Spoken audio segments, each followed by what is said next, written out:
Congolais, aux institutions nationales et internationales. Depuis quelques jours circulent sur les réseaux sociaux des messages appelant à la création d'une soi-disant République du Kivu, un projet bien sûr dénué de sens et qui ne rencontre ni les intérêts ni les aspirations de notre population. Hier, le 1er juillet 2020, les instigateurs de ces complots ont franchi une nouvelle étape en publiant une liste de membres de leur prétendu gouvernement sur laquelle mon nom a été illégalement inscrit. Je tiens tout d'abord à exprimer ma désapprobation face à ces agissements qui relèvent de l'usage du faux et de la diffamation passible de poursuites judiciaires.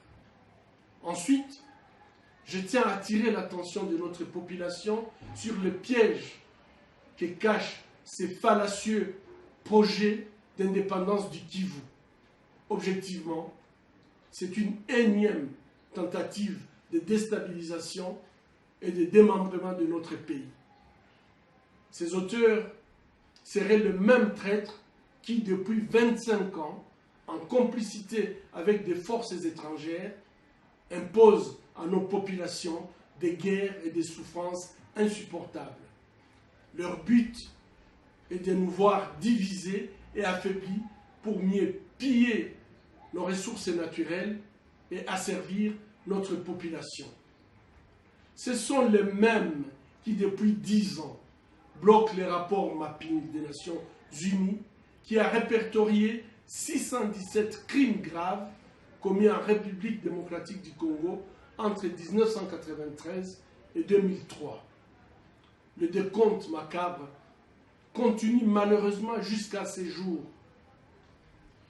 Certains peuvent être considérés comme constitutifs de génocide et nous rappelons que ces crimes les plus graves sont imprescriptibles. Rappelons que des femmes ont été enterrées vivantes tout simplement puisqu'elles étaient congolaises. Des croyants calcinés dans des églises, des malades assassinés sur leurs lits d'hôpital, des populations des villages entiers massacrés, des femmes et des hommes violés. Ces crimes de guerre et crimes contre l'humanité ne peuvent être ni oubliés ni rester impunis.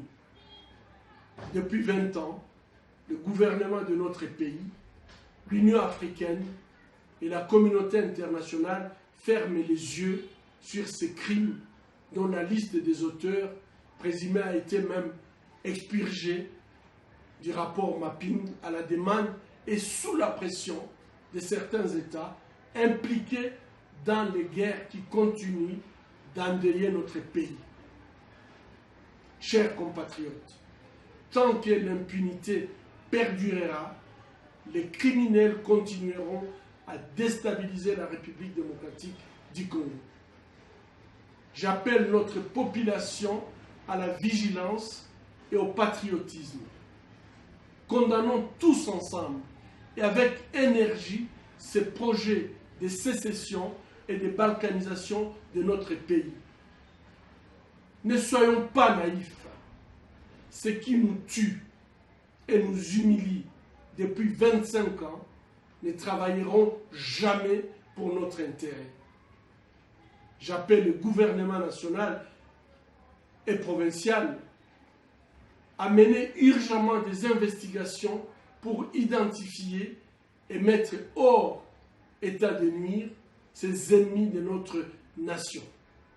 J'appelle les leaders de notre province, les forces vives de la société civile et les médias patriotiques à exprimer leur indignation et leur rejet de ces complots. Je les appelle à sensibiliser notre population afin qu'elle préserve l'intégrité de notre territoire national tel que reconquise le 30 juin 1960 et qu'elle continue à défendre la Constitution et la souveraineté de notre pays. J'appelle les États amis de la République démocratique du Congo l'Union africaine et la communauté internationale dans son ensemble à condamner ces mouvements dont le but inavoué est de déstabiliser davantage la région du Kivu, meurtrie par des guerres à répétition. J'appelle la justice congolaise et la justice internationale enfin d'œuvrer à l'établissement d'un tribunal pénal international pour le Congo et ou des chambres spécialisées mixtes pour poursuivre et condamner les auteurs des crimes commis au Congo depuis au moins 30 ans jusqu'à ces jours.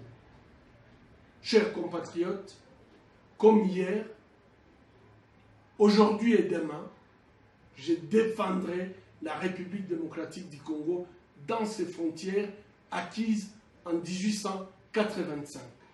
Je resterai attaché à l'unité nationale, au développement, à la justice et à la paix.